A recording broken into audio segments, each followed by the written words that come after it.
Bonjour à tous, aujourd'hui le point de départ de ma vidéo, c'est cette question que j'ai trouvée postée sur Facebook. Question du jour, êtes-vous déjà tombé amoureux de quelqu'un via les sites de rencontres alors qu'a priori rien ne vous prédisposait à envisager une relation avec cet inconnu? Comme quoi le cœur a ses raisons que la raison ignore. Alors l'idée, ça ne va pas être de trancher avec une réponse bien précise parce que chacun a ses propres opinions, a ses propres expériences. Ce qui est vrai aujourd'hui sera peut-être faux demain, mais on peut trouver facilement ce genre d'autres citations sur Facebook qui pourraient répondre très facilement à la question. L'amour n'est ni raisonnable ni raisonné, c'est une évidence, une intuition. Alors là, pardon, mais je ne crois pas du tout en ce genre de citation un peu facile. Il n'y a pas mieux pour être déçu et avoir des fausses joies. En revanche, j'ai quand même quelques pistes à vous proposer pour clarifier certains termes, avoir un petit peu plus de discernement et comprendre certains mécanismes humains. Alors à la fin de la question entre parenthèses, c'est la citation de Pascal, le cœur a ses raisons que la raison ignore, et cela fait à l'origine référence à Dieu. Le cœur est opposé à la raison. Le cœur serait à l'origine d'un sentiment ou d'une intuition qui permettrait de croire en la vérité de certaines choses. Ici, dans ce cas, l'amour. S'agissant d'amour, j'aime ma voiture, j'aime les fleurs, j'aime mes amis, j'aime mon copain et j'aime ma famille. En français, nous utilisons le même mot pour différents types d'amour, différentes formes d'amour. Alors pour préciser la notion d'amour, il faut passer par le grec ancien qui a plusieurs mots pour décrire l'amour, dont ces trois-là.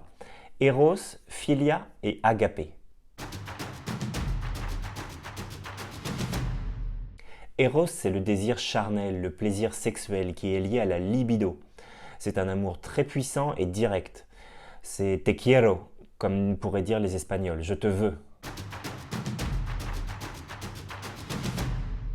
Philia, c'est l'amour d'amitié. Il y a une notion de réciprocité et de partage. On se choisit l'un l'autre. Dans un projet commun, on partage des choses ensemble. Et dans les couples, nous avons besoin de cette amitié.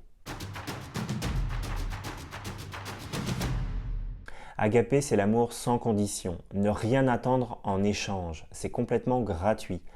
La seule chose qui m'importe, c'est ton bien.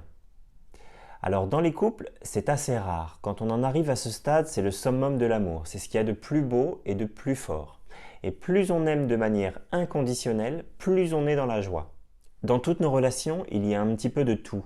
Ce qu'il faut arriver à se poser comme question, c'est quelle est la proportion de chaque type d'amour quand on dit je t'aime. Si par exemple Eros est beaucoup plus important que tout le reste, ça va être très intense, mais ça ne va pas durer très longtemps. Alors pour répondre à la question initiale, eh bien oui, on peut tomber amoureux sur un site de rencontre ou n'importe où d'ailleurs. Mais au départ, ce sera Eros, basé sur une attraction sensuelle, un plaisir charnel envers cet inconnu. Et là, le mot inconnu est important, car si on ne connaît pas la personne, on ne peut pas savoir s'il peut y avoir philia. Philia nécessite de connaître l'autre, puisqu'il faut du partage et de la réciprocité. Il faut donc du temps. Avec le temps, il faut qu'Eros se transforme en philia et en agapé pour que ça dure. L'amour nécessite du temps en plus du discernement. Il faut savoir pourquoi on est avec une personne. Des fois, il y a des difficultés dans les couples. Il faut passer des épreuves. Il faut distinguer ce qui est parfois une difficulté passagère qui va nous faire grandir ensemble de quelque chose d'irréductible.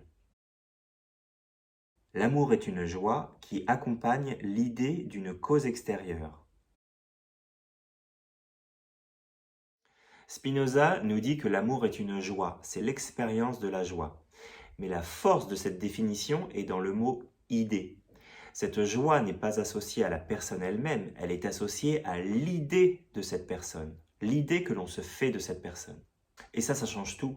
Ce qu'on aime, c'est ce qu'on croit que la personne est. Ce sont toutes nos projections de comment on aimerait que cette personne soit. On projette tout un tas de choses, on a souvent tendance à s'illusionner sur les personnes que l'on rencontre.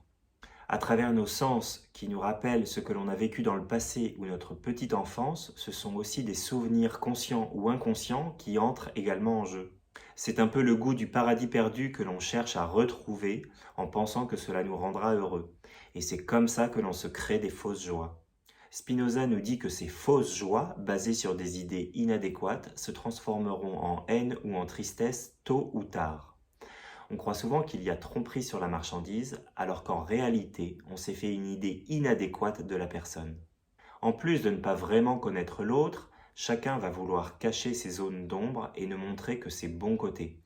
Encore une fois, il faut du temps pour apprendre à connaître une personne dans son entièreté, avec ses zones d'ombre conscientes ou inconscientes.